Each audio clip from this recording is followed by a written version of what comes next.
Super nice po talaga about story niyo, Sir JD. Masarap pong pakinggan, lalong-lalo na sa gabi. Kaya lagi po ako nakaabang ng mga bagong upload niyo. Sana marami pa kayo magandang kwento. Maraming salamat at shoutout sa iyo, kabayang Ryan. Salamat sa patuloy na suporta dito sa ating channel. At para naman sa mga kabayan na gusto ding ma-shoutout or kung meron kayo papabati, huwag kayo maiya na mag-comment dito sa comment section. Batiin ko kayo sa mga susunod dating upload. Huwag nang patagalin pa. Simulan na ang storya. JD.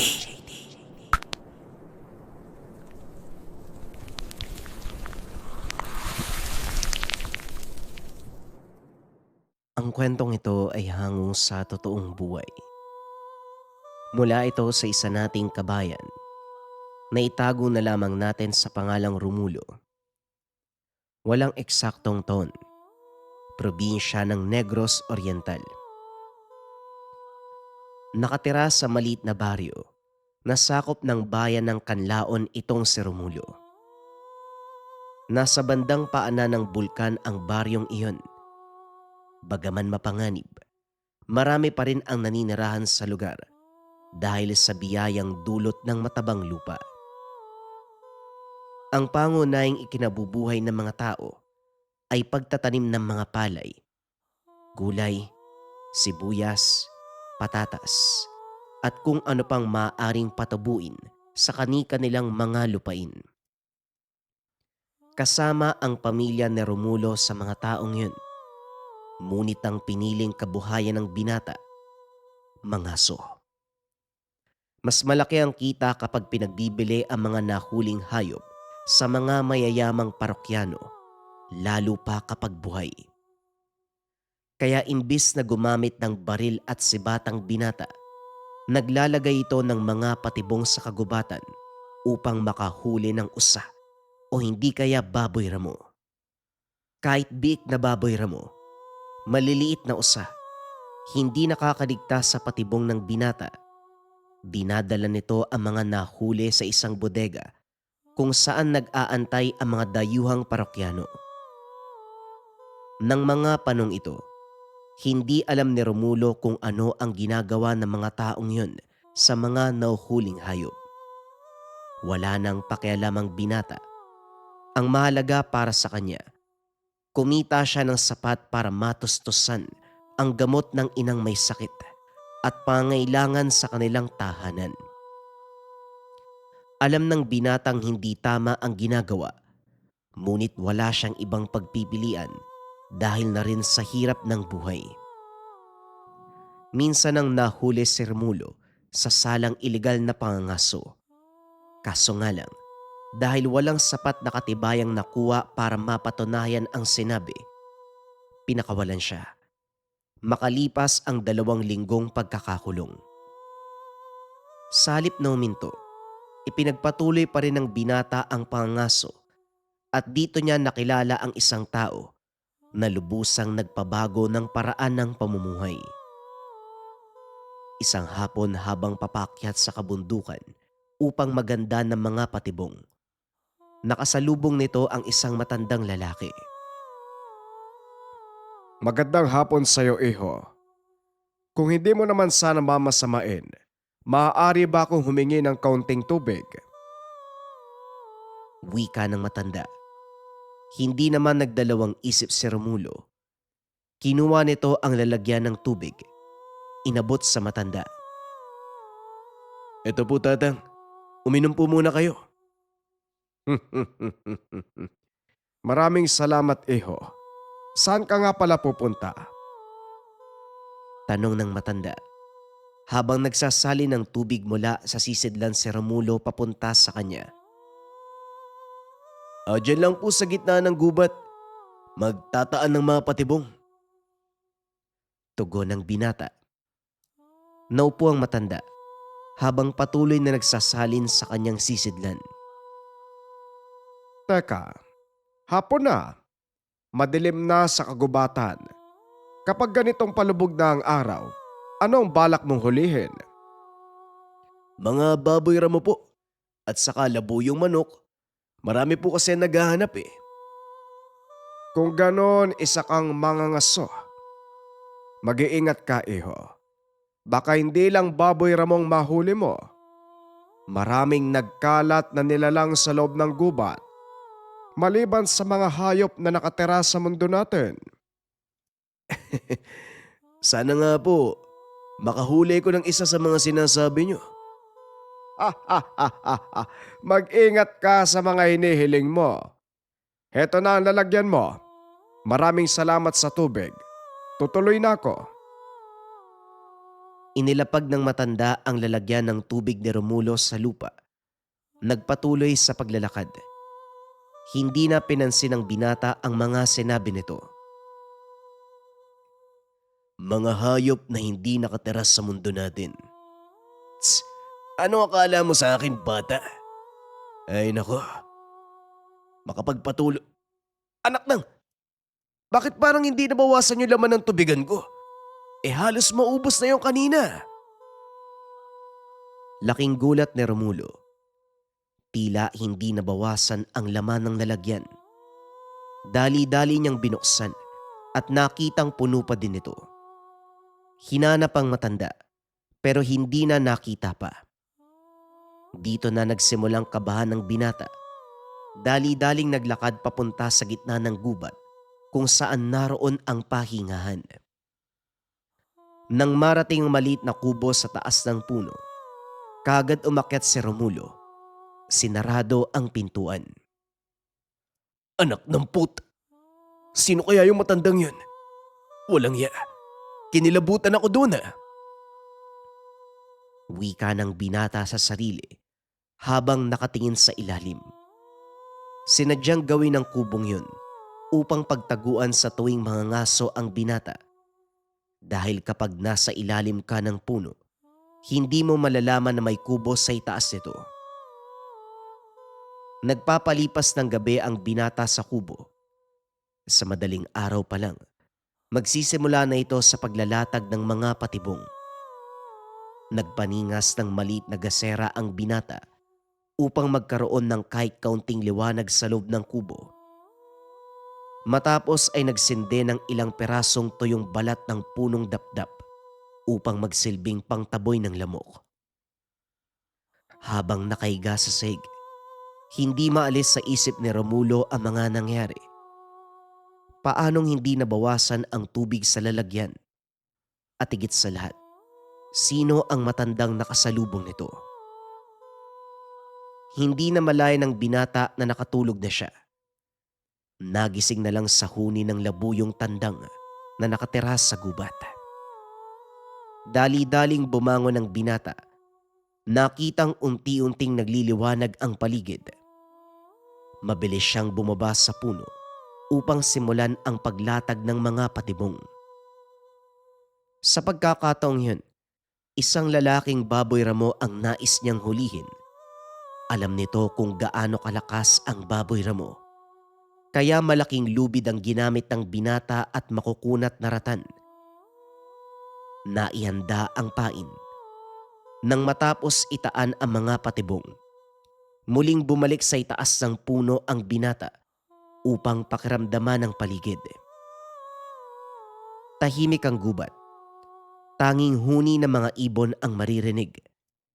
Ngunit sa hindi inaasahang pangyayari, nakita nito na dumaan ang matanda. Huminto pa sa mismong puno kung nasaan ang patibong niya. Alam kong nariyan ka sa itaas ng puno. Maaari ka bang bumaba sandali? Nagulat si Romulo nang magsalita ito. Akmang bababa na sana ang binata, pero napahinto sa pagkilos nang may kumaluskos mula sa kalapit na puno. Nanlaki ang mga mata ni Romulo nang makita ang napakalaking ahas. Unti-unting gumagapang pababa ng puno. Hindi makakilos sa sobrang takot ang binata dahil kakaiba ang laki ng ahas. Pinagbasdan nito ang susunod na mangyayari. Nang makababa ang ahas sa lupa, huminto ito sa harapan ng matanda. May binata na nangangaso sa gubat. Pwede bang wag mo siyang galawin? Wika ng matanda. Hindi nito naririnig ang sinabi ng ahas, ngunit nakikita nito.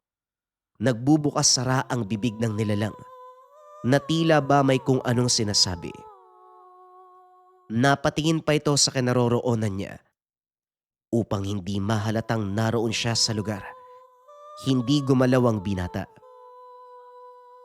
Ilang sandali pa umalis na ang ahas. Naglaho ito sa makapal na kagubatan. Nakahinga ng maluwag si Romulo dahil umalis na rin ang matanda. Marahang bumaba sa puno si Romulo. Nang makarating sa baba, naupo ang binata sa paanan ng puno. Mukhang maganda ang ginawa mong taguan doon sa taas ng puno ah. Halos mapatalo ng binata sa kinaupuan nang biglang lumitaw mula sa kung saan ang matanda. Anak ng... Ano ka ba naman, Tatang? Bigla ka na lang lumilitaw mula sa kung saan eh. Hindi ako mamamatay sa kagat ng ahas, pero mukhang matutuluyan ako sa gulat dahil sa iyo eh. Pasensya ka na. Hindi ko akalaing magugulatin ka pala. Hindi ako magugulatin. Sino ba namang hindi magugulat sa ginawa mo? Sus Mariosep naman, Tatang. Pero teka, ano ba kasing ginagawa mo dito? Dito ako nakatira. Ang gubat na ito ang tahanan ko. Tahanan? Ano itong kinaroroonan natin? Yan yung sala mo. Nasan yung banyo? Nasan yung kusina? Hindi ako nagbibiro. Dito ako nakatira. At ang bawat nilalang sa bahaging ito ng kabundukan, nasa ilalim ng aking pangangalaga. Dito ka pala nangangaso. Kung alam ko lang kung saan ka papunta dapat hinarang na kita kagad. Matagal na po ako nangangaso sa lugar na ito. Ngayon ko nga lang kayo nakita eh. Siya nga ba? Kung sabagay, marami-raming hayop na rin ang nawawala sa gubat na ito. Ang ilan sa kanila ay nahuli mo at pinagbili. Ang iba naman nagpulasan. Lumipat sa ibang bahagi ng bundok upang maghanap ng tahanan. Kaya naman pala wala na akong mahuli dito eh. Kung ganun, Manong, maaari mo bang ituro sa akin kung saang bundok lumipat ang mga baboy ramo? Pasensya ka na, pero hindi ko nahahayaan na matuntun mo pa sila. Ikaw at ang iba pang mga mangangaso, masyado kayo mapang-abuso. Biglang nag-iba ang timpla ng matanda. Nagalit ito kay Romulo, dahilan para mapatayo ang binata. Wag ho kayo magalit sa akin, Tatang. Naghahanap buhay lang po ako. At ito ang pinakamadaling paraan para kumita ng malaking pera. May mga kapatid akong pinag-aaral. Magulang na kailangang sustentuhan. Matanda na sila. Wala nang kakayahan na magtrabaho eh. Hindi niyo ako masisisi kung ito ang pinili ko. Bagaman labag sa kalooban ko makita mga hayop na nauhuli sa aking mga patibong, wala na ako magagawa. Kailangan ko silang isakripisyo at alisin ang awa. Mamamatay ang pamilya ko sa sandaling huminto ko sa pangangaso. Alam kong hindi pa uli ang lahat. Mabuti kang tao at hindi malayong makapagbago ka pa. Pag-isipan mong mabuti ang mga sinabi ko, Romulo. Matapos pagsabihan si Romulo, tumayo ang matanda at naglakad palayo. Sakto namang tumunog ang isa sa mga patibong. Tumayo na rin ang binata. Pinuntahan ng patibong. Isang biik ang nahuli, kasalukuyang nakalambitin. Ibinaba ito ni Romulo at tinalian ang 4 na paa. Habang pinagmamasdan ng biik, muli nitong naalala ang sinabi ng matanda. Siguro nga hindi pa huli ang lahat para sa akin. Wika ni Romulo, sabay putol ng tali sa mga paa ng biik. Hinayaan niya itong tumakbo palayo. Napagpa siya ng binata, tanggalin ang lahat ng patibong na nilagay sa lugar. Pagkatapos, Inakyat niya ito sa kanyang bahay kubo upang permanente nang itago. Ngunit habang nag-aayos ito ng mga gamit sa kubo, bigla itong nakarinig ng mga putok ng baril. Sumilip ang binata sa maliit na siwang ng dingding. Nakita ang ilang kalalakian na may kung anong tinutugis. Hanggang sa nakita nito ang malaking inahin na baboy ramo. Tumatakbo papunta sa kanyang kinaroroonan. Sinusundan nito ng 3 maliliit na biik. Kabilang sa mga ito ang pinakawalan niya. Sa hindi malamang dahilan, nakita ni Romulo ang sariling hawak ang pana. Pinatamaan ang mga kalalakian na humahabol sa inahin. Tinamaan ng binata ang isa sa mga lalaki. Dahil dito, kagad umatras sa mga kasama nito.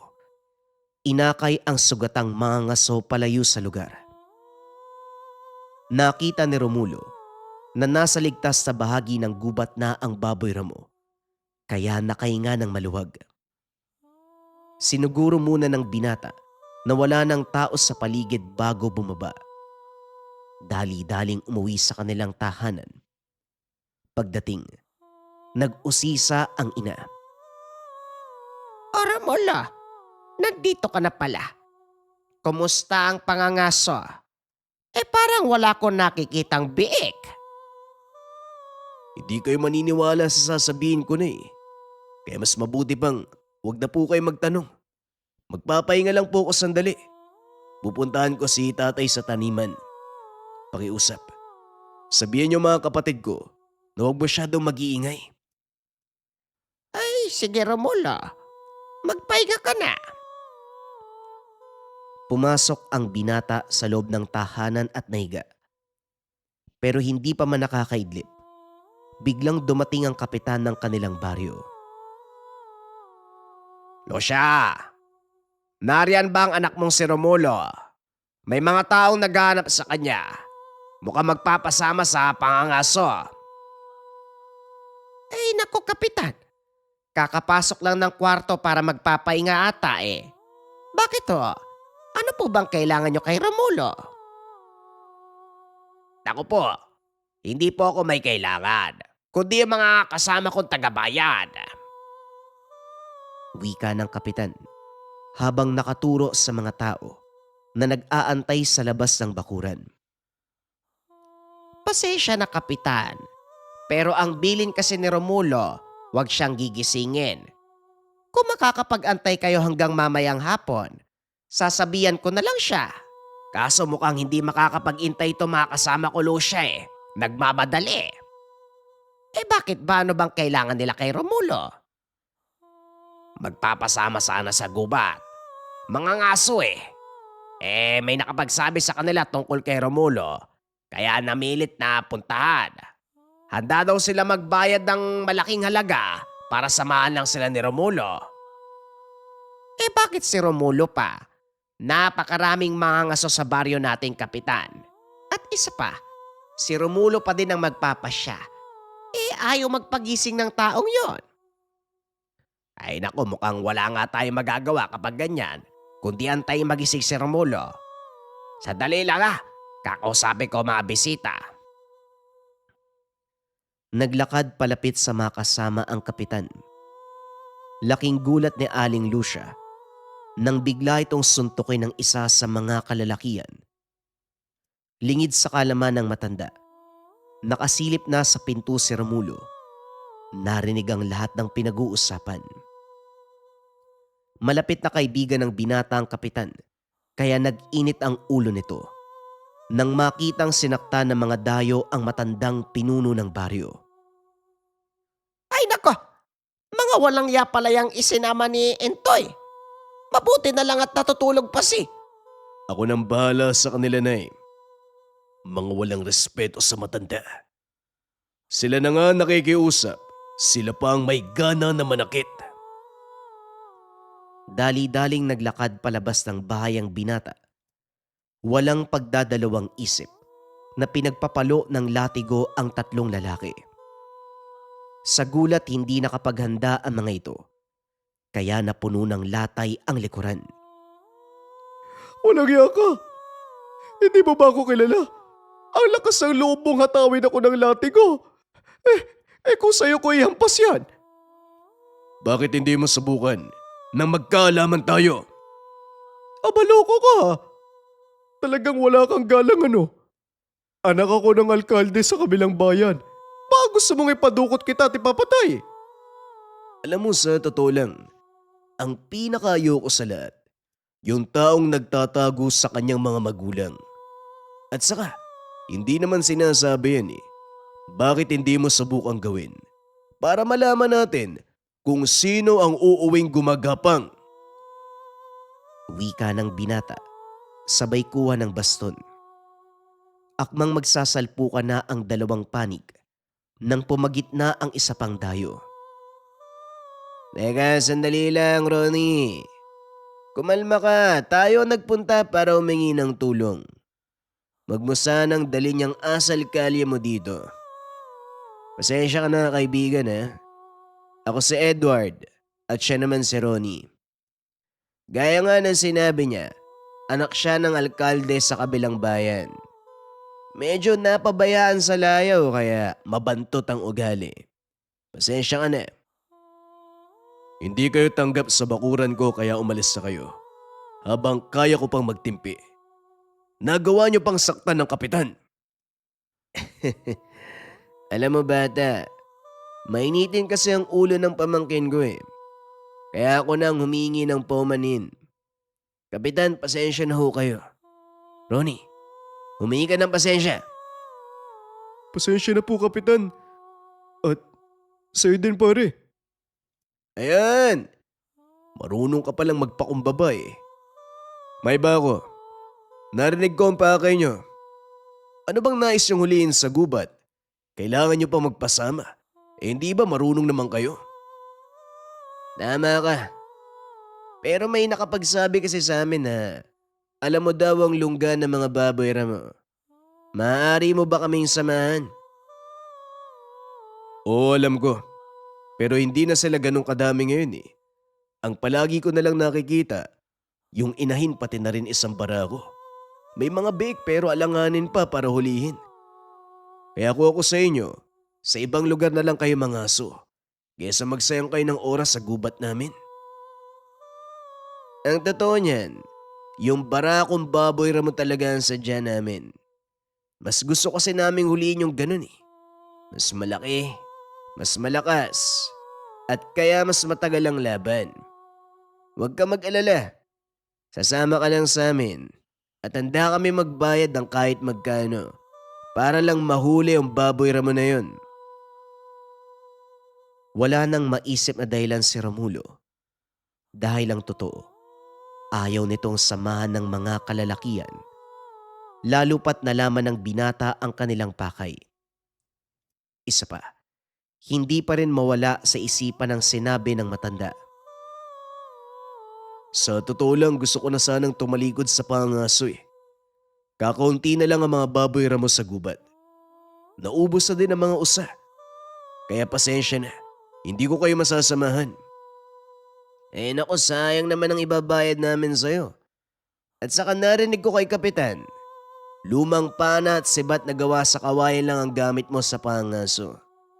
Alam mo, kaya kitang bigyan ng mas magarang kagamitan. Isasama pa kita sa mga lakad namin. May grupo akong pinamumunuan, pangkat na mga mangaso na naglilibot sa buong bansa. Para lang humuli ng kakaibang mga hayop gaya ng baboy ramo na nasa gubat nyo. Dahil sa pangungulit ng lalaki, wala nang nagawa si Romulo kung hindi pumayag. Ipinangako ng binata na ito na ang huli niyang pangangaso at pagkatapos ito, tuluyan na siyang hihinto.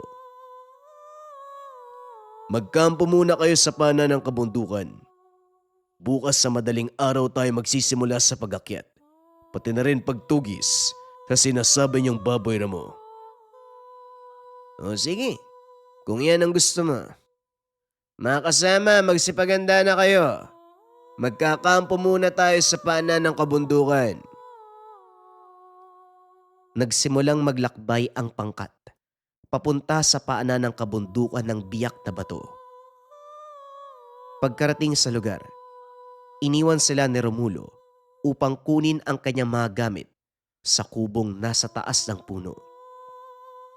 Hindi ito kalayuan sa kanilang pinagkampuhan, kaya mabilis narating ng binata ang kubo. Pero habang paakyat, narinig nito ang putok ng mga baril mula sa hindi kalayuan. Ay nako, talagang pasaway ang mga taga-syudad. Talagang pasaway sila dahil kasalukuyan nilang hinahabol ang inahing baboy ramo at ang mga biik nito. Nandito na naman kayo, Tatang. At saka, paano niyong nalaman na nandito kami? Hindi ba sinabi ko na dito ako nakatira? Ay nako, mukhang hindi mo pinakinggan ang payo ko. Pues bahala ka. May isip ka naman eh. At siguradong alam mo ang ginagawa mo. Huwag mo lang sanang pagsisiyan ng mga pangyayari. Wika ng matanda habang naglalakad palayo. Naunawaan ni Romulo ang ibig sabihin ng matanda. Kaya dali-dali itong bumalik sa mga kasama upang balaan sila. Kaso nga lang huli na, nakatayo sa harapan nila ang napakalaking barakong baboy ramo. Napagtanto ni Romulo na hindi ito pangkaraniwang nilalang. 4 ang pangil sa itaas, 2 sa magkabilang panig ng kanyang nguso. At sa bandang ibaba, may nakausli na maliit na sungay. Sinabihan ni Romulo ang mga dayuhang umatras, pero hindi nakinig ang mga ito. Ginamit din ng binata ang pana upang pigilan ang nilalang. Ngunit walang nagawa ang mga palaso. Makapalang balat ng barakong baboy ramo. Habang pilit na gumagawa ng paraan para makaligtas sa pag-atake ng mabangis na nilalang, biglang nagsalita ang matanda. Umalis ka sa dadaanan ng baboy ramo, Utoy. Hindi ikaw ang pakay ng nilalang na yan kung hindi ang mga kasama mo. Sa palagay ko, may malaking atraso ang mga yan sa alaga ko. At pasensya na din dahil wala akong kakayahan na pigilan siya. Hindi po pwede. Hindi pwedeng mamatay ang mga yan. Huwag nang matigas ang ulo, iho. Wala kang magagawa. Hindi mo kaya ang lakas ng baboy ramo na yan. Tignan mo, kahit mga modernong sandata ng tao, hindi tumatalab sa katawan niya. Hindi siya pangkaraniwang baboy ramo. Papalapit na ang baboy ramo.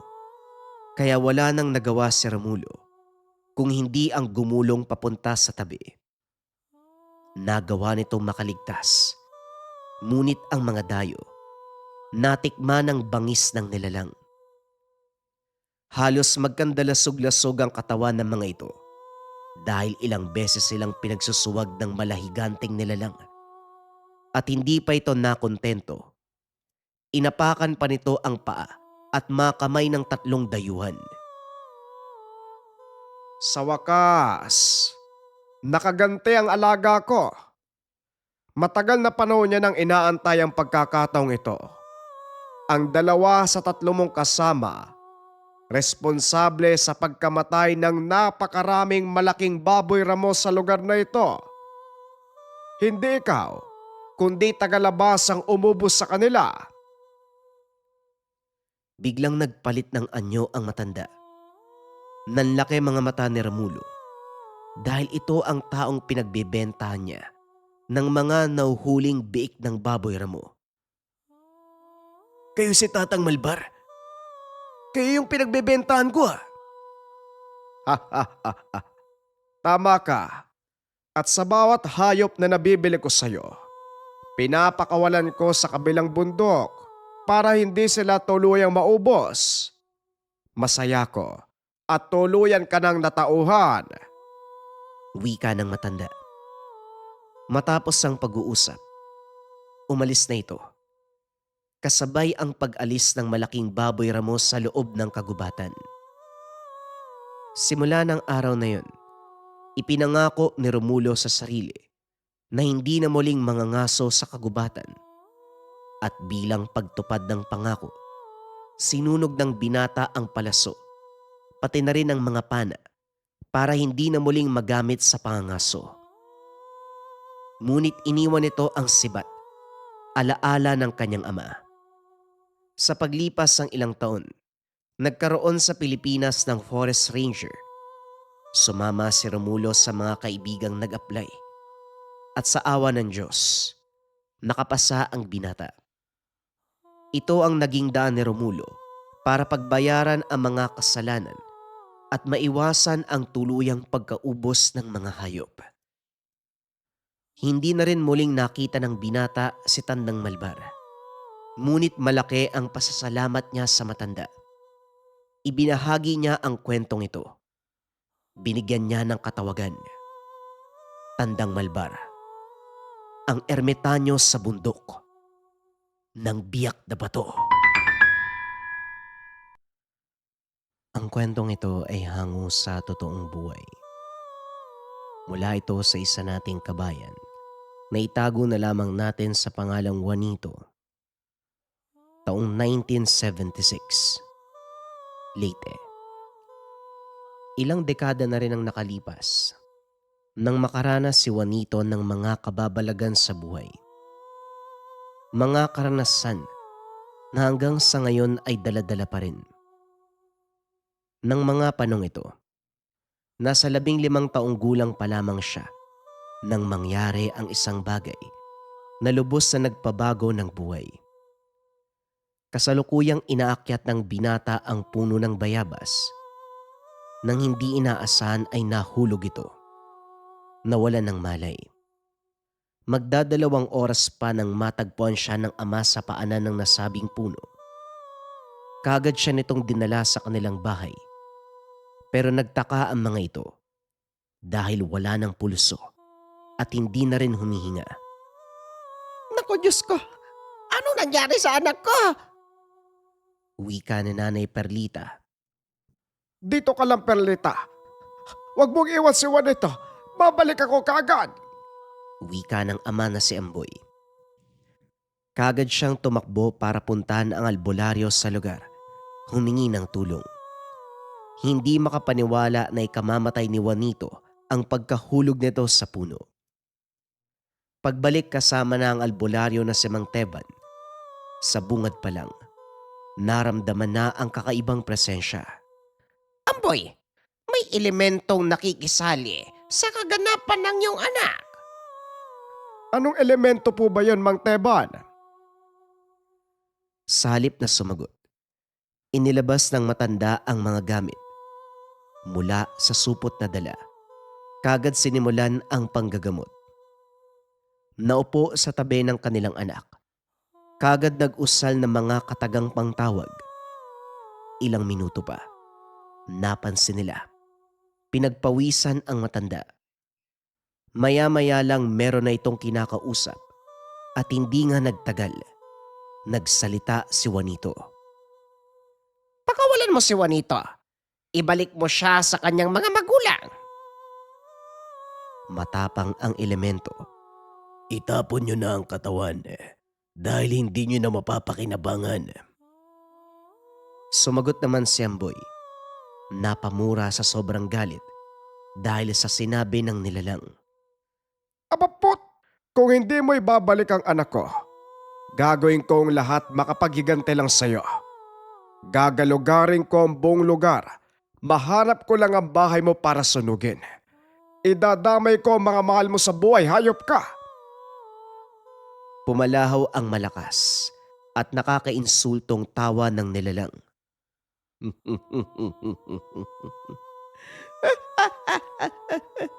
Subukan mo, tao. Gawin mo na lang. Huwag mo nang sabihin pa. Sa sobrang galit, kinuha nito ang itak. Nagmamadaling lumabas ng tahanan. May hinala na ito kung saan naninirahan ang nilalang. Malakas ang kanyang kutob dahil maging siya ay pinaramdaman na nito. Pinuntahan ang puno ng bayabas na nasa bandang likuran ng tahanan. Maya-maya pa sumunod na rin ang matanda sa kanya. Bago nito sinunog ang puno, tumagpas muna ito ng mga tuyong dahon ng nyug. Tinupi nito ang mga dahon at saka sinindihan. Walang sabi-sabi, tinutok ang apoy sa puno. Maya-maya pa, narinig nila ang mga tinig. Pamilyar sa kanila ang tunog. Ito ang boses na sumapi sa katawan ni Juanico. Pakiusap. Huwag mo nang ituloy ang pagsunog sa aming tahanan. Kung kanina kami ang nakikiusap, ngayon kayo naman. Patawarin mo kami. Tama ka. Ibabalik na namin ang anak mo. Gawin mo na lang. Huwag mo nang sabihin pa. Wika ni Amboy. Hindi pa rin inaalis ang apoy sa puno. Ilang sandali pa ang nakalipas. Narinig nila ang boses ni Perlita na sumisigaw habang nakadungaw sa bintana. Aboy! Pabalik na si Juanito! Ngunit bago pa apulahin ni Amboy ang apoy, muli siyang nagsalita. Kahit kailan, wag na wag muna kaming gagambalain. Pangako, hindi na mauulit. Pagbalik nila sa loob, nakita nilang nakasandal na sa dingding si Juanito habang umiinom ng tubig. Hinihingal pa ito. Naakalain mong naglakbay ng napakalayo. Sumunod na araw, nagawa naman ni Juanito na makapasok sa paaralan. Pag-uwi pagsapit ng hapon, inutusan siya ng ina na mag-igib muna ng tubig. Pagdaan nito sa puno ng bayabas, may narinig siyang pagsitsit. Dahilan para mapalingon. Pero wala naman itong nakita kung kaya't nagpatuloy na lang sa paglalakad papunta sa batis kung saan siya nag-iigib. Pero ilang hakbang pa lang ang nagagawa. Muli na namang narinig ang pagsitsit. Lumingon siya kung saan nagmumula ang pagtawag. Nanlaki ang mga mata nang makita ang nilalang. Nababalot ng ugat at lumot ang katawan. Ang balat ay katulad ng kahoy. Sisigaw na sana ang binata kung hindi lang natakpan ng nilalang ang bibig. Halos mawala ng uliratang binata sa sobrang takot. Ayaw tumingin sa mukha ng nilalang dahil noon pa lamang siya nakakita ng ganon. Ramdam nito ang pangangatog ng tuhod. Nang muli nitong tignan ang mukha ng elemento, nakita niyang sumisenyas ito na huwag mag-ingay. Shh! Hindi kita sasaktan. Gusto lang kita maging kaibigan. Unti-unting naimasmasa ng binata. Napagtanto na wala namang balak manakit ang nilalang. Wala namang problema, pero mag-iigib muna ako ha. Unti-unting lumuwag ang pagkakahawak sa bibig ng binata. Kaagad na itong nagpatuloy sa paglalakad patungo sa batis. Pero nakikiramdam pa rin kung ano pa ang gagawin ng nilalang sa kanya. Paglingon pabalik sa nilalang, nakita niyang nakangiti ito sa kanya. Kumukuway pa. Kahit papano nabawasan ang takot sa dibdib. Kinagabihan ng mismong araw matapos magapunan. Nay, ako na po yung maghuhugas ng pinagkainan natin. Aba, ang sipag mo ngayon, anak ka. O sige, ikaw na maghugas. Nilapitan naman siya ng ama habang nakangiti. Sabay gulo ng buhok nito. Bago nagtungo sa balkonahe para magpababa ng kinain. Habang nasa lababo at naglilinis ng mga pinggan, muli na namang narinig ang pagsitsit. Pumasok sa isipan, ito marahil ang nilalang na nagpakita sa kanya nung hapon. Dahan-dahan itong inilapit ang muka sa siwang ng kusina para silipin kung ano yun. Muntik pang matumba nang bumungad ang malaking muka ng elemento sa harapan. Muling nagsenya sa wag mag-ingay, kaya tinakpan nito ang bibig. Ano ka ba? May ginagawa pa ako. Bubuksan ko na lang mamaya yung bintana para makapasok ka. Tumango ang nilalang. Pero laking gulat ng binata ng pagkapasok nito sa silid. Nakaupo na ang nilalang sa sahig. Binaling nito ang tingin sa bintana, pero sarado naman. Nang tignan muli ang engkanto, sumenyas ito na maupo sa harapan. Kaagad namang tumalima ang binata. Pwede ba kitang isama sa amin? Napaisip si Juanito. Hindi kaagad nakapagsalita. Huwag kang mag-alala. Pabalik din naman tayo eh. Ipapakilala lang kita sa mga anak ko. Gustong gusto ka kasi ng mga anak ko. Ako man, hindi ko maitago ang pagkagusto sa pagkatao mo. Kahit ganito ang sinabi ng nilalang, nagdadalawang isip pa rin na sumama ang binata. Huwag kang mag-alala. Hindi naman tayo magtatagal. Pangako mo yan sa akin ha. Hindi tayo magtatagal. Sige na, mahiga ka na. Ipikit mo ang iyong mga mata. Sinunod ng binata. Maya-maya pa muli itong nagsalita. Nabuksan ang mga mata. Pagmulat namangha sa mga nakita. Napaisip na ito na marahil ang lugar ng nilalang. Nakita nito sa harapan ng mukha ng engkanto. Halos kaidaran niya lamang ang iba.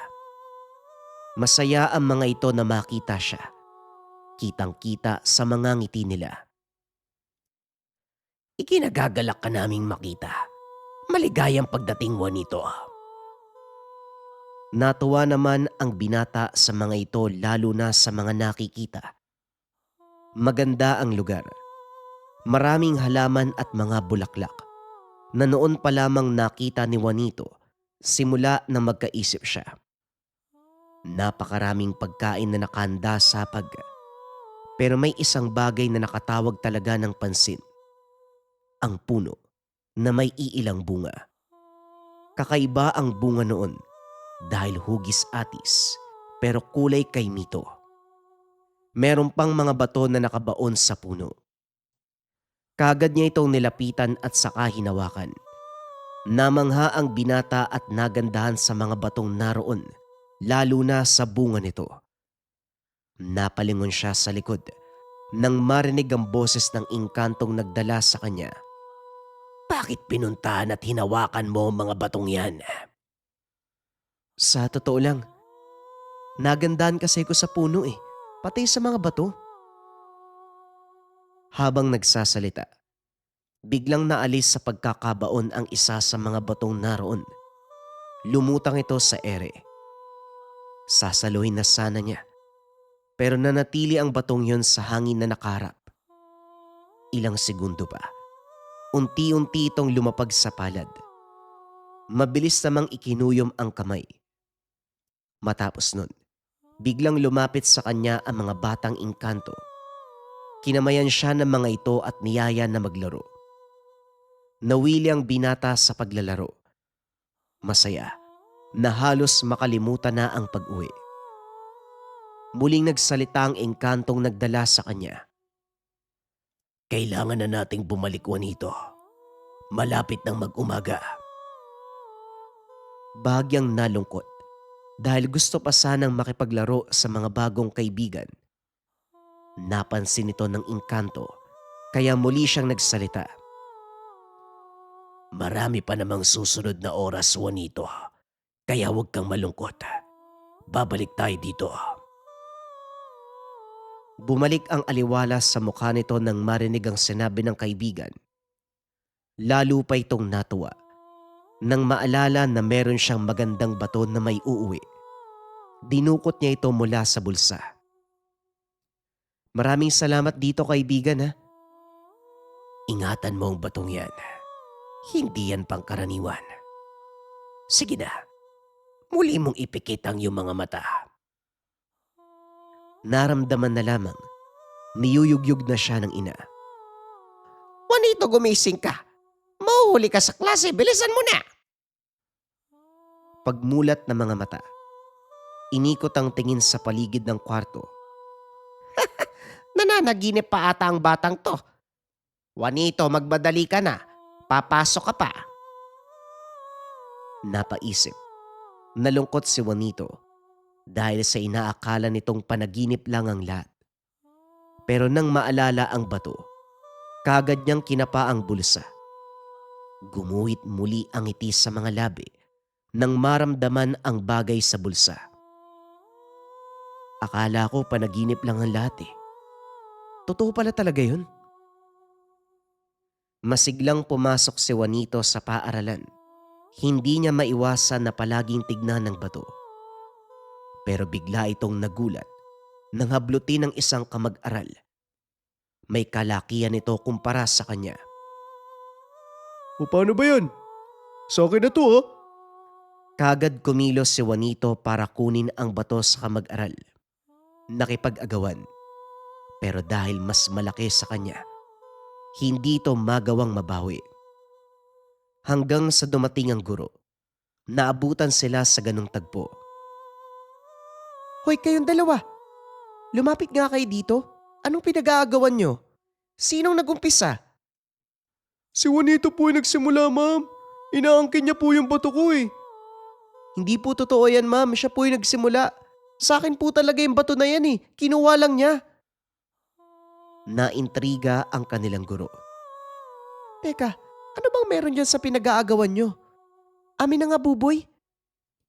Namangha ang guro sa nakita. Itatago ko muna to ha. Ibabalik ko sa inyo kapag dumating na yung mga magulang nyo. Papuntay nyo dito. Sandaling nagkatinginan si Juanito at Buboy. Pareho nilang ayaw na magpatawag ng magulang. Maya-maya pa bumalik na si Juanito sa silid. Nakita pa nitong ngumisi si Buboy ng nakakaloko. Hanggang sa mag-uwian, nanatiling walang imik pa rin ang binata. Nalulungkot ito sa kadahilan ng ganun lang kabilis. Nawala ang bato na itinuturing niyang regalo mula sa kaibigang engkanto. Lalo pa itong nalungkot nang maalala ang sinabi ng kaibigan na ingatan nito. Pagdating sa bahay, napansin ng ina ang pagiging matamlay ng anak. O anong problema? Matamlay ka. Wala po. Ayos lang po ako. Matapos magsalita, nagpunta sa kusina para kunin ang galon sa pag-iigib. Nang patungo na ito sa batis, narinig ang pamilyar na sitsit. Bigla siyang kinabahan na baka magalit ang kaibigan kapag nalaman na wala na sa kanya ang bato. Napaisip si Juanito kung ano ang idadaylan sa kaibigan. Nang makapag-isip na, lumingon ito. Akma na sana magsasalita, pero naunahan siya ng engkanto. Huwag kang malungkot. Hindi naman nawala sa iyo ang bato. Nginuso nito ang bulsa ng binata. Pagkapa, gano'n na lamang ang saya nang mahawakan ang bato sa loob. Paano nangyari yun? Kinuha to kanina ng guro ko ah. Sabi ko sa iyo, Juanito, ang batong yan ay hindi pangkaraniwan. Walang ibang makakakuha niyan sa iyo. Maliban na lang kung may karunungan ng taong yun. Teka, hindi pangkaraniwan yung bato. Anong ibig mong sabihin? Ano bang bisa ng bato na yan? Malalaman mo sa tamang panahon, Juanito. Ganun ba? O sige kaibigan, magigib na muna ako ha. Hinimas ng kaibigan ang ulo nito. Sabay unti-unting naglaho. Pagbalik sa bahay, habang isinasalin ang tubig na naigib, saktong pagdating ng kanyang ama. Butil-butil ang pawis. Namumutla ang bibig.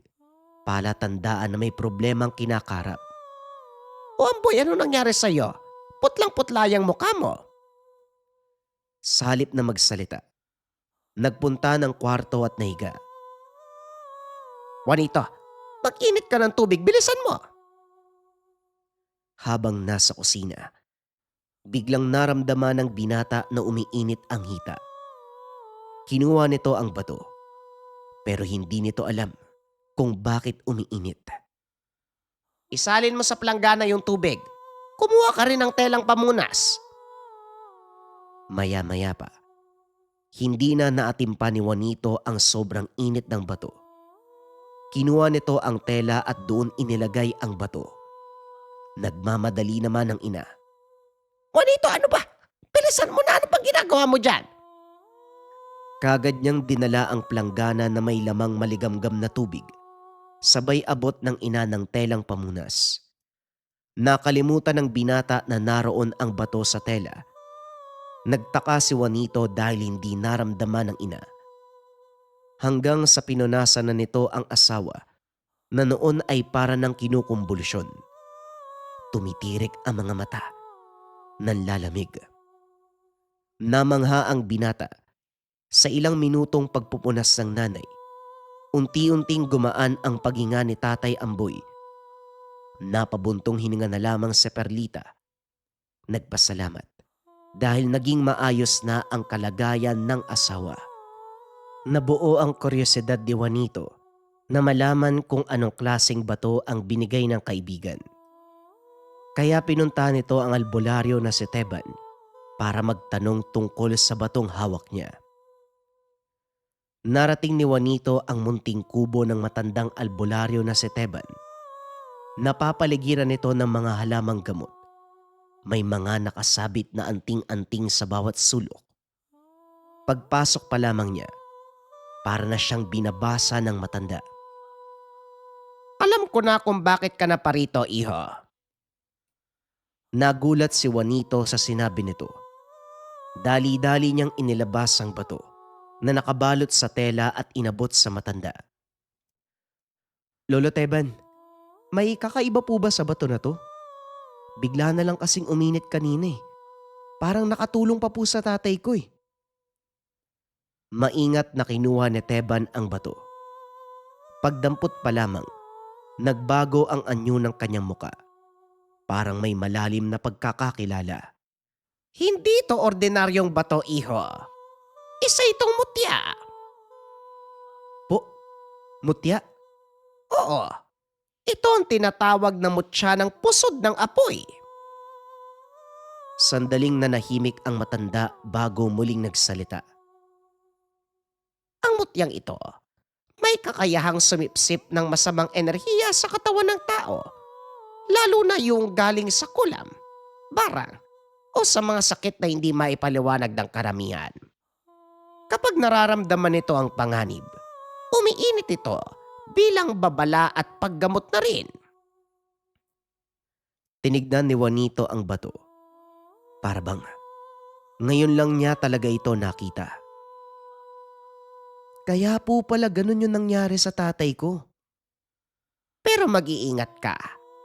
Hindi lahat ng may hawak ng mutya pinagpapala. May sarili itong kalooban. Pinipili nito ang karapat-dapat na mag-ingat at gumamit. Ngumiti ng konti ang matanda. At mukhang ikaw ang napili. Ikaw ang napili, Juanito. Ano po eh? Binigay po ng kaibigan kong engkanto. Ano pa po ba yung kaya niyang gawin? Dumiretso ng tingin si Mang Teban sa kanya. Kayang magpagaling ng malubang karamdaman, magtaboy ng masamang espiritu, magbigay ng babala sa mga nalalapit na panganib. Pero kapalit niyan, kailangan mong pangalagaan at higit sa lahat, huwag mong gamitin sa kasamaan. Dahil sa oras na abusuhin mo ang kapangyarihan ng mutya, ikaw naman ang babaliktarin nito. Biglang humangi ng malakas sa labas ng kubo. Napatigil si Juanito. Maigpit ang hawak sa mutya. Nang mga sandaling yun, naramdaman niya muli ang banayad na init mula sa bato. Pero ngayon, hindi na ito nakakatakot. Hapon na nang maglakad pawi si Juanito mula sa paaralan dahil nais niyang makarating kagad sa kanilang bahay. Pinili niyang dumaan sa mataas na talayban. Isang daanan na bihira ng daanan ng mga taga-baryo, lalo na kapag papalubog ang araw. Habang papalalim siya sa talayban, kapansin-pansin ang kakaibang katahimikan. Walang huni ng ibon, walang ingay ng kuliglig. Tila ba biglang namatay ang buhay sa paligid. Napahinto si Juanito. Bigla niyang naramdaman ang banayad na init mula sa mutya na nasa bulsa. Naalala ang babala ni Teban. Kapag uminit ito, may panganib. Napalunok si Juanito. Sa hindi kalayuan, may nakita siyang anino na dumaan sa pagitan ng mga talahib. Mabagal ito, na tila may sinusundan. Hindi na mapakali ang binata. Dali-dali niyang binilisan ang mga hakbang. "Juanito!" Isang mahinang tawag ang narinig. Napatigil sa paglalakad. Kilala ang boses. Dahan-dahan itong lumingon. Doon niya nakita ang isang babae na nakatayo sa gitna ng talayban. Nakatalikod. Mahaba ang buhok. Nakasuot ng luma at maduming damit. Aling Celia?" Ang kapitbahay nila. Ang matanda na palagi niyang nakikita sa tabi ng bahay. Tahimik, palaging nakayuko at halos hindi nakikipag-usap. Biglang dumilim ang langit. Dumagungdong ang hangin. Dahan-dahang humarap ang babae at doon nanlamig ang buong katawan ni Juanito. Ang mukha ni Aling Celia, hindi na tao ang mga mata. Nanlalaki at pulang-pula. Ang bibig, halos umabot sa tenga sa laki ng ngiti. May tumutulong maitim na likido mula sa kanyang mga labi. "Ang tagal kitang inintay, Juanito." Wag po. Wag niyo po akong sasaktan. Biglang tumawa si Aling Celia. Isang tawa na hindi pantao. "Alam ko na may hawak ka. Ibigay mo sa akin ang mutya." Biglang naglabas ng matinding init ang mutya sa bulsa ni Juanito. Halos mapasigaw siya sa sobrang init. Naalala niya ang sinabi ni Teban. Sumisip-sip ito ng masamang enerhiya. Dahan-dahan niyang kinuha ang mutya. Sa oras na yun, biglang humangi ng malakas. Ang mga talahib ay sumasayaw sa galit ng kalikasan. Umigting ang ngiti ni Aling Celia. "Hindi mo alam ko nung pinasok mo, bata ka." Ibigay mo na lang sa akin yan para hindi ka na masaktan. Bigla itong sumugod. Ngunit sa paglapit, nagliyab ng liwanag ang mutya sa kamay ni Juanito. Isang malakas sa puwersa ang kumakawala, na para bang may hindi nakikitang pader na umaharang sa aswang. Napatalsik si Aling Celia. Napasigaw sa sakit. Umusok ang kanyang balat na nasusunog. Ah! Anong nangyayari? Habang hingal na hingal, nakatayo si Juanito. Nanggigigil pero hindi na umaatras. Hindi ko to ibibigay. Hindi ko hahayaan na kunin mo to sa akin. Umigting ang titig ni Aling Celia kay Juanito na puno ng galit, pagnanais at pagkagutom. Muli itong sumugod. Mas mabilis, mas mabangis. Pero sa paglapit nito, muling nagliyab ang mutya. Mas maliwanag, mas matindi. Napatigil sa ere ang aswang. Para bang may hindi nakikitang puwersa na umahatak paurong sa kanya. Hindi. Imposible. Unti-unting umahon ng usok mula sa kanyang katawan. Ang mga ugat sa kanyang balat ay nagdilim. Ang sigaw nito ay lumalalim sa sakit. Tapos na. Tama na. Itinaas niya ang mutya. Sa isang malakas na liwanag, sumabog ang enerhiya mula rito. Tumama kay Aling Celia. Isang matinding sigaw ang umalingaw-ngaw sa buong talayban. At sa harap ni Juanito, Unti-unting naglaho ang anyo ng aswang. Naging abo, tinangay ng hangin. Hindi maiwasan ng binata ang pagkamangha sa gamit. Tinitigan. Napaisip kung totoo nga ba ang lahat na nangyari. Dahil sa noon lamang ito nakakita at nakapatay ng aswang. Nang mahimasmasan muling pumunta sa bahay. Sa paglipas ng panahon, unti-unting napaghusayan ng binata ang paggamit ng mutya. Matagal din bago naging biyasa sa tulong na rin ng matandang si Teban. Naging madali ang lahat. Si Juanito na din ang nagmana ng lahat ng karunungan ng matanda. Sa kadahilanan na wala itong pamilya na sasalo. Sa kasalukuyan, tanyag na manggagamot si Juanito, katulong ng kanyang gabay na engkanto. Ang engkantong nagbigay sa kanya ng kapangyarihan. Ang engkantong nagbigay sa kanya ng kakayahan. O mas kilala sa katawagan, namutya ng pusod ng apoy.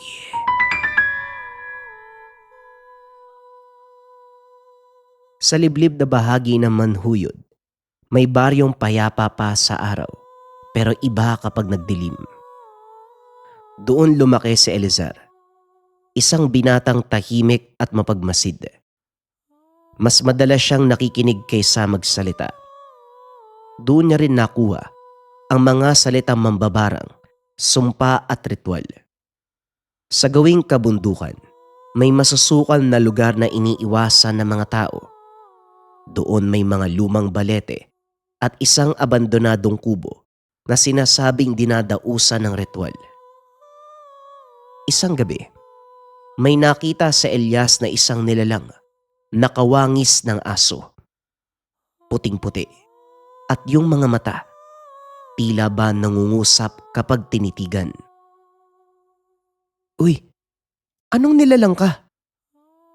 Wika ni Elias. Hindi to tumahol. Hindi umatras. Nakatingin lang. Ang hindi niya alam, ito ang tagpo na magbabago ng buhay. Sa kanilang lugar, may isang matandang kilala, si Tandang Silvestre. Isang albularyo na may malalim na kaalaman sa lihim na karunungan. Noong bata pa si Elias, madalas siyang magatid ng pagkain sa matanda. Palagi siyang inuutusan ng mga magulang. Bigyan ito ng pagkain dahil malaki ang utang na loob nila sa matanda. Simula nang mailigtas ito ang asawa sa bingit ng kamatayan. Bakit ka palaging tahimik, bata? Wika ni Aling Silvestre. Mas madali po kasing makinig kaysa magsalita. Tugon ni Elias. Tama. Ang mga taong maraming alam, tahimik lang. Pero maiba po ko. Totoo po ba yung mga mambabarang kaya nilang utusan yung mga nilalang? Tumingin si Silvestre sa kabundukan. Hindi lahat ng mambabarang masama. May mga pinipili para pigilan ang mas malalang kaganapan. Matapos silang mag-usap, umuwi na si Elizar. Merong napansin ang matanda sa kanya. Kakaibang pakiramdam na unti-unting bumabalot dito. Kakaiba ang batang to ah. Malakas ang espiritual na aspeto. Isang gabi, nagulat si Elias. Muli niyang nakita ang puting nilalang. Kasama niya sa daanan papunta sa bahay ng matanda. Nakasunod lang ito sa hindi kalayuan. Oh, nandito ka na pala. Kasama mo ba yung puting aso na yan? Hindi ko nga po alam eh. Nakita ko yan nung isang araw habang pababa ko ng bundok. Bigla na lang sumunod sa akin yung aso na yan eh. Anong sabi mo? Sumama sa'yo. Tignan mong mabuti. Sa tingin mo aso ba yan? Yun na nga ho. Parang hindi po aso yan eh. Hindi talaga. Sigbin yan. Ano po? Sigbin? Oo, at hindi ito sumusunod kung hindi ka pinili. Nang gabing yun, pinaliwanag ni Silvestre ang buong katotohanan. Meron kang dugo, Elizar. Dugo ng mambabarang. Ako po, may dugo ng mambabarang. Ano pong ibig niyong sabihin? Hindi ito sumpa. Ito ay pamana. Pero kapag hindi mo kinilala, lalabas ito sa maling pamamaraan. Pero huwag kang mag-alala, iho. Gagabayan kita para hindi ka malagay sa maling landas. Gusto mo bang maging kagaya ko? Di ba, kung yun po yung nakatadhana, hindi naman natin malalabanan? Kailangan lang po nating tanggapin. Mabuti kung ganon. Sa wakas, may magiging katuwang nako.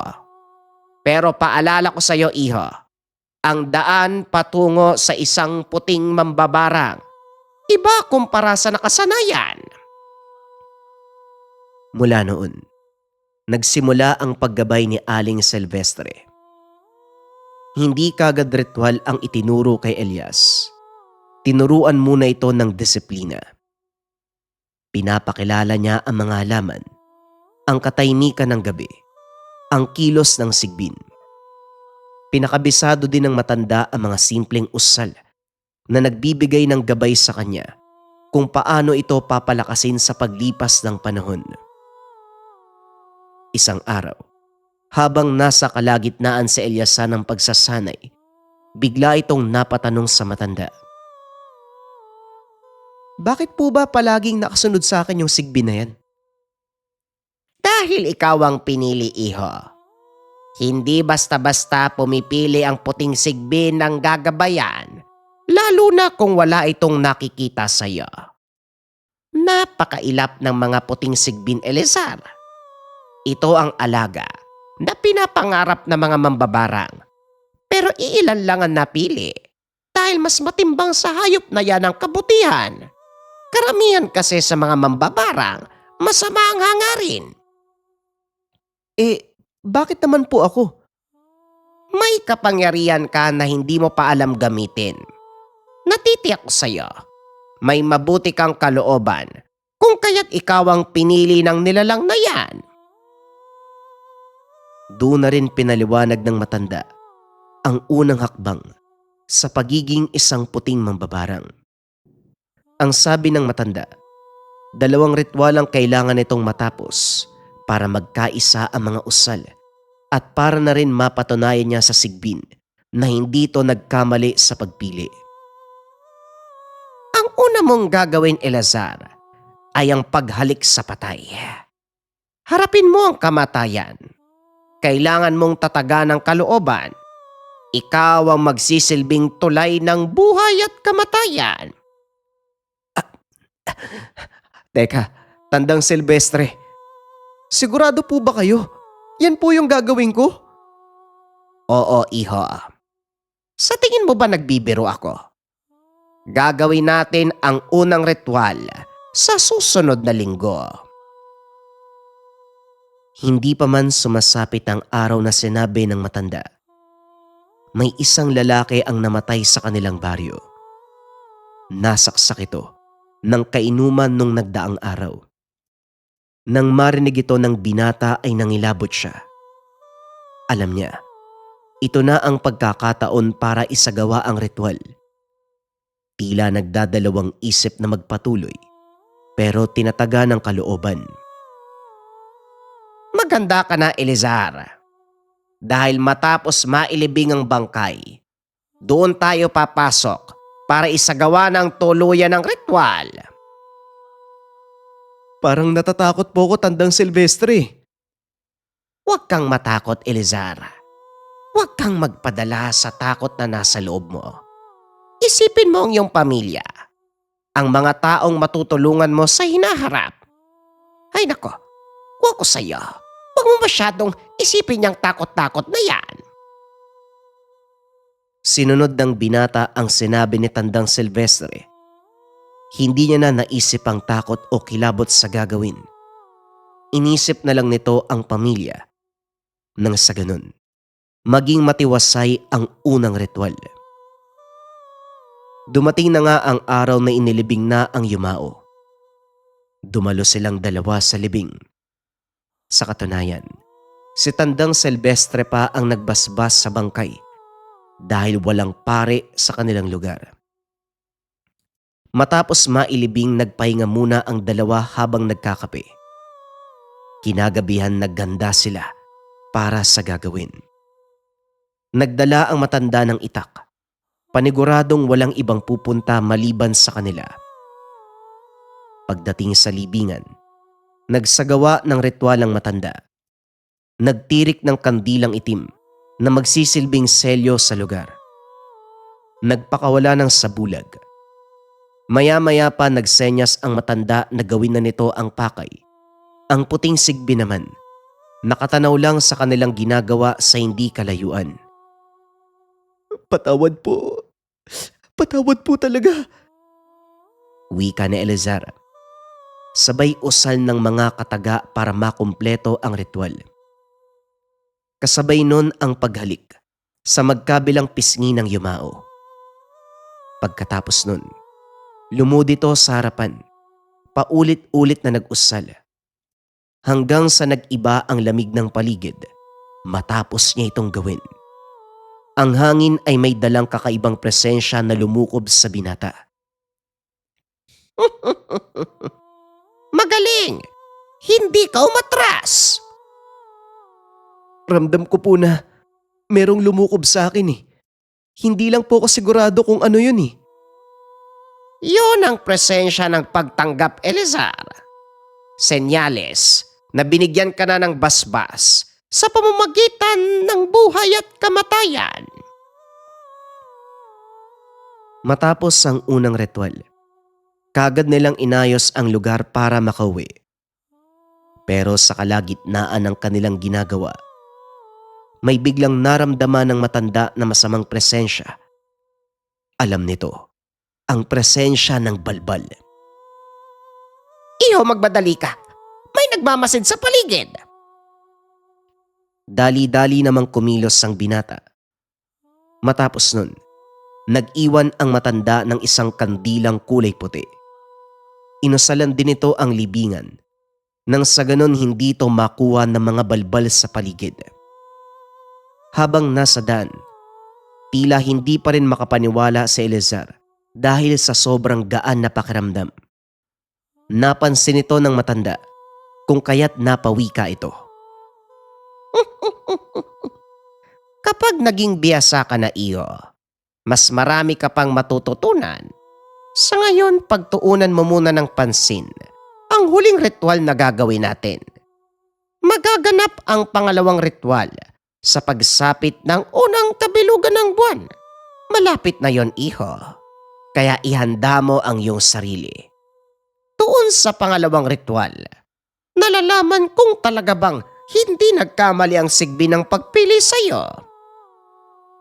Oo, hindi na nga po ako makapag-intay sa araw na yun eh. Nang mga sandaling yun, patuloy pa rin na nakasunod ang sigbin sa kanila.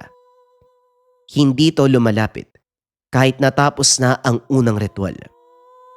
Hanggang sa sumapit na ang araw na pinakahinihintay ni Elazar.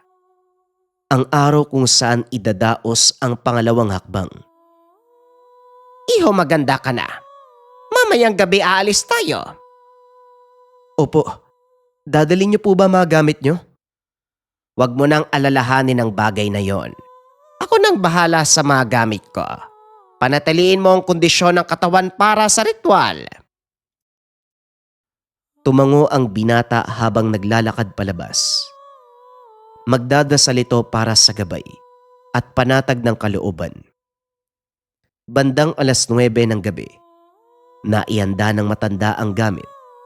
Saktong pagpasok ni Elazar sa bahay nang makita itong nagliligpit na mga gamit. Sinundan naman niyo ng binata. Bago sila umalis, huminga muna ng malalim ang binata para palakasin ang kalooban. Dahil hindi lang ito basta normal na lakad.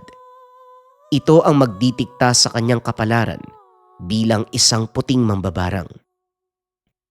Pinunta nila ang bulubunduking bahagi ng lugar kung saan may mga matarik na bangin ang naroon.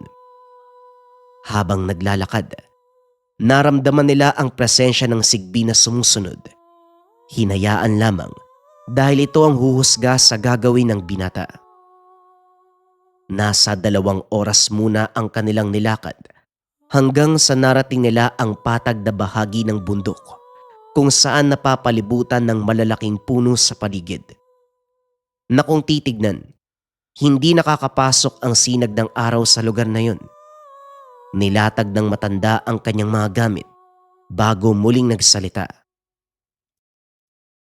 Elizar, gawin mo na ang mga bagay na itinuro ko sa iyo. Sambitin mo mga kataga ng buong puso. Sabayan mo ang daloy ng iyong paghinga. Dahil ito ang huling susi para mapasayo ang puting sigbi na yan. Doon na muna ako sa ibabang bahagi ng lugar. Hihintayin kita sa lugar na yon. Huwag kang mag-alala. Malalaman ko kung natanggap ka na ng magiging kaibigan mo. Ngumiti ito, sabay alis sa lugar. Napabuntong hininga si Elizar. Hindi dahil sa takot, kundi dahil sa pangamba na baka magkamali siya. Kung kaya't itinuon nito ang sarili sa bawat katagang bibitawan. Magahating gabi na nang lumuhod ito sa gitna. Sinambit ang mga katagang susi sa ritual at doon nagsimula ang paghingi ng basbas sa kalikasan. Ilang oras ang nakalipas ng pagsasagawa ng ritual. Unti-unting nararamdaman ng binata ang bigat ng paligid. Ngunit hindi ito nagpatinag. Patuloy pa rin sa pag-usal. Pinagpapawisan man. Hirap dahil sa pangangalay ng katawan. Hindi niya ito alintana. Ang hangarin ni Elizar, basbas. Kung kaya't wala siyang pagpipilian. Kung hindi tanggapin at pagsikapang malampasan ang bagay na yun. Maya-maya pa, habang nakaluhod nakapansin siya ng liwanag. Pagmulat doon niya nakita ang bilog na hugis, gawa ng mga dahon ng puno. Nakadungaw ang buwan sa mukha ng binata at habang nangyayari yun, unti-unti nitong naramdaman ang malamlam na init sa kanyang katawan. Sa pagkakatanda ni Elizar, nagtagal ang ganong pangyayari ng 2 minuto bago pa lumagpas ang buwan sa siwang ng mga dahon. Ilang minuto din ang nakalipas nang marinig ni Elizar ang pag-alulong ng sigbin sa hindi kalayuan. Ito na siguro yung sinasabi ng matanda. Pagkatapos ng ritual, muling naramdaman ng binata ang gaan ng pakiramdam. Paglabas ng gubat, nakita nito si Tandang Silvestre, nakatayo sa padahilig na lupa habang nakangiti sa kanya. Alam ng matanda, nagtagumpay ang binata sa ritual. Mabuti naman, napagtagumpayan mo, iho. Ngayon, hindi ka na isang normal na tao na lang.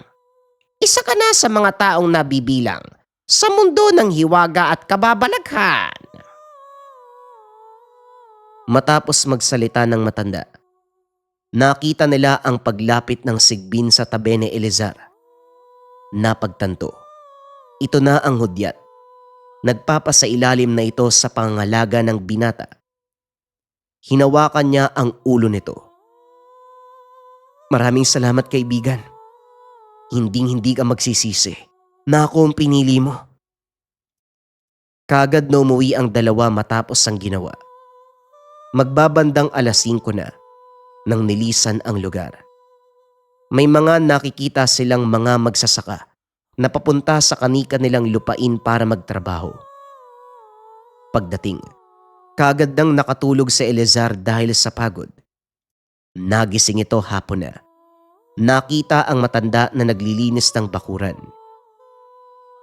O iho, tamang-tama gising ka na. Magkape ka muna.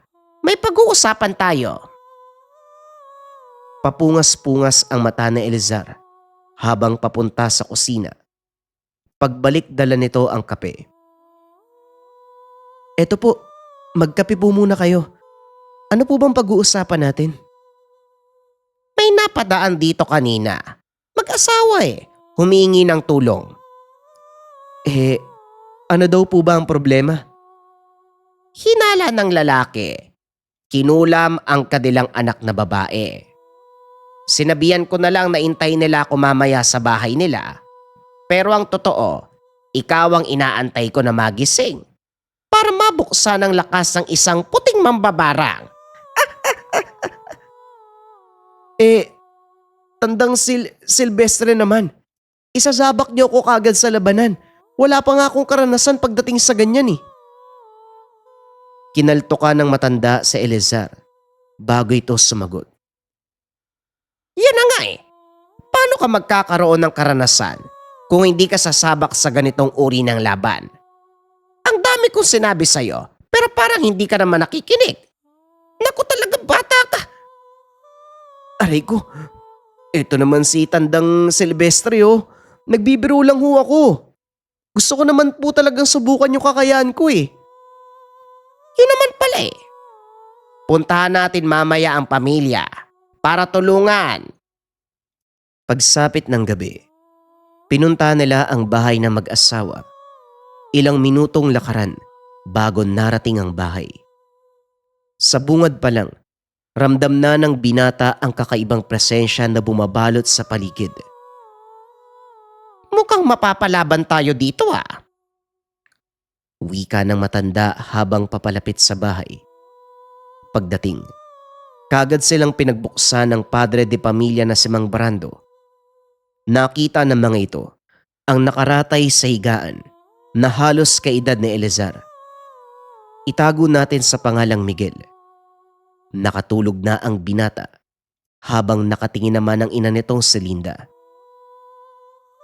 Ilang minutong lumipas, sinuri ng matanda ang binata. Pinulusuhan ng pasyente. Doon ito nalaman na bukod sa kulam, may aswang pang gumagambala. Hindi lang kulam ang nasa katawan ng anak nyo. Inaaswang din.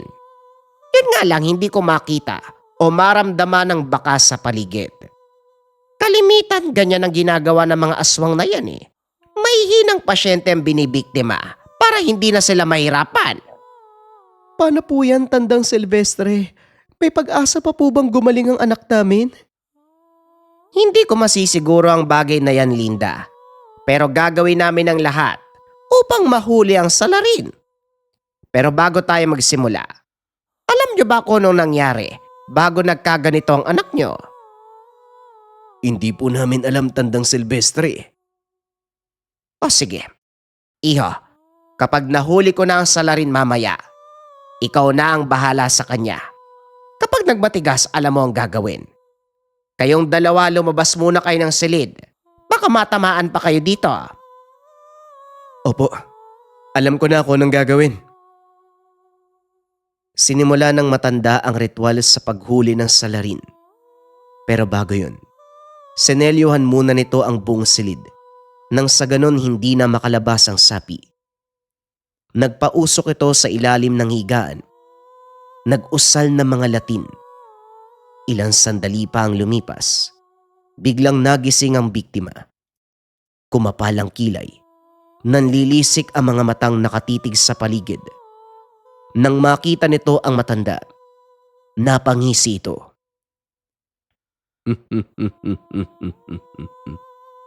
Nagkamali ka yata ng kinalaban, tanda. Huwag mo nang patagalin pa ang lahat. At baka mabaliktad ang sitwasyon. Huwag ka nga magpatawa mangkukulam. Kung makapagsalita ka, kala mo mananalo ka. Sino ka? At ano ang pakay mo sa lalaking ito? Sa tingin mo ba, sasagot ako sa iyo? Sa kabilang banda naman, nakahanda na ang mga gagawin ni Eleazar. Sa hudyat ng matanda, hinanda ang mga sangkap. Mahirap ito para sa mga baguhan. Pero kakaiba si Eleazar. Nailatag na nito ang lahat ng kinakailangan. Hudyat na lamang ang inaantay para parusahan ang nakasapi. Subukan nga natin kung hindi ka pa rin magsasalita. Tumango ito sa binata. Biglang sinuntok ng binata ang anino ng nilalang sa sikmura. Napaubo ang sapi. Ah!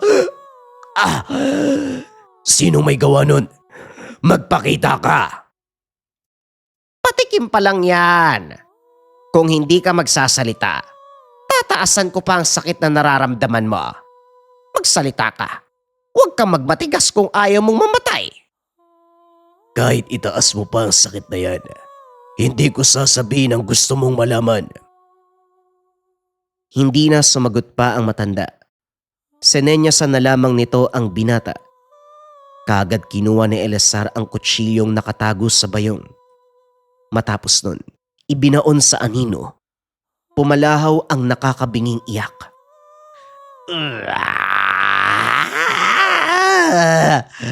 Maswerte ka lang, tanda.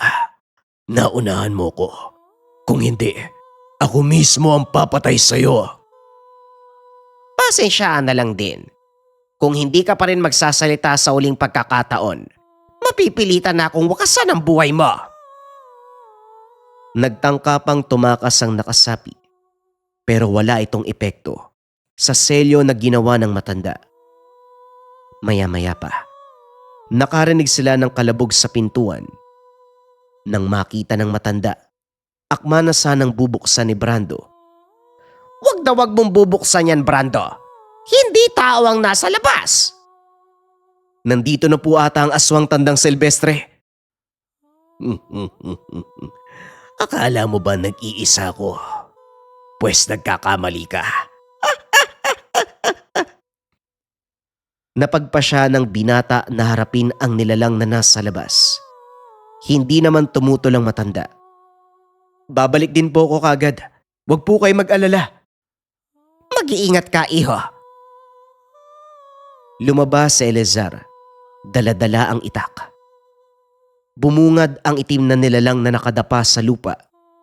Nanlilisik itong nakatitig sa kanya habang nakalawit pa ang dila. Talaga bang hindi kayo titigil sa pamemerwisyo?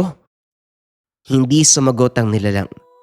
Salip tumalon ito patungo sa binata, sabay unday ng matatalas itong kuko. Ngunit bago pa man ito tumama, biglang lumitaw ang puting sigbin sa gilid at kinagat ang braso ng aswang. Napasigaw ito sa sakit. Kumabig si Eleazar sa likod ng aswang sabay taga. Pero mabilis naman itong nakailag. Saktong pagkailag, naroon din ang sigbin na nakaabang. Mabilis itong kinagat ang binti ng aswang. Muli na naman itong sumigaw. Patuloy na naglaban ng dalawa. Habang ang sigbin naman, nakaabang lang. Naghahanap ng tiyempo para umatake. Nang hindi na matim na Eleazar ang pag-iwas ng aswang, nag-usal ng pamparusa, tigalpo at pangkitil. Sabay-sabay pinakawala ng binata sa hangin at sa huling pag-atake nito, hindi na nakaligtas ang aswang. Pagtalon sa ere para sana iwasan ang itak. Kaagad itong bumagsak sa lupa. Ganun pa rin ang posisyon. Sumunggab ang sigbin. Walang habas na kinagat ang aswang. Hayop kang aswang ka! Pinahirapan mo pa ako! Nilapitan nito ng binata. Tila ba naintindihan ng sigbin ang nararamdaman ni Eleazar. Kaagad itong lumayo. Muling nagtago sa dilim. Nang dahil sa gigil, pinagtataga niya ito hanggang sa magkalasog-lasog at maputol ang kanang braso ng aswang. Biglang narinig ng binata ang palahaw ng babae sa loob ng bahay. Pagbalik, nakita nitong nagpupumiglas pa ang babae. Pero wala naman itong magawa. Talagang nagmamatigas ka pa rin ah. Hindi ka pa rin ba susuko magkukulam? Patayin niyo na ako. Wala nang saysay ang buhay ko. Ngayon patay na ang asawa ko. Matapos itong makapagsalita, kaagad tinaga ni Eleazar ang ulo ng mangkukulam. Dahilan upang mangisay ito sa higaan. Lumabas ang dila. Doon nagtaka ang matanda. Tila ba nilalamon si Elezar ng galit. Matapos nun, muling bumalik sa normal ang mukha ng pasyente. Alam nila na magaling na ito. Tapos na, iho. Ibaba mo na ang itak. Maya-maya pa, kumalma si Elezar. Pasensya na po kayo, Tandang Silvestre. Nadala po ako ng galit. Natapos ang gamutan ng madugo. Ang dapat sana'y pakikipagsundo para iwasan ang pagdanak ng dugo. Nauwi sa 2 buhay na nasawi. Umuwi ang dalawa ng walang imikan. Pagdating sa bahay, doon na nagsalita ang matanda. Iho, hindi ako galit sa ginawa mo.